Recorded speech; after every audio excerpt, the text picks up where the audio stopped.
ហើយដែលវើគ្មានថ្ងៃឈប់ដូចបងនឹងអូនស្រឡាញ់គ្នាគ្មានថ្ងៃយំរុំខ្ជិនរុងបានដោយសាររាំងស្មីសំយោតែជីវិតបងភ្លឺពេលដែលមានអូនចូលមកថ្ងៃដែលពួកយើងរងចាំហើយនេះគឺជាស្នេហ៍យើងថែមកច្រើនឆ្នាំតស៊ូតាំងពីក្ររហូតដល់មានបាទុងអាក្រុងឬល្អបងតែងមានអូនក្បែរប្រាបងសូមសារភាពក្នុងថ្ងៃនេះថាបងពិនជាស្នេហ៍ដួងខែរំនារីឆោពន់ដោយផ្កាយរួមកាយរួមពណ៌សអូនឡអើយសែឡ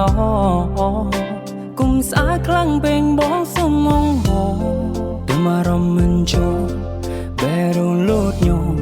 ថ្ងៃនេះជាថ្ងៃໄວ5ផងបងមិនធ្លាប់ចាំទុំរៀបចំឲ្យយើងខ្លាចជាគូគោអូនគឺជាប្រពន្ធតែបងទុំអូនដូច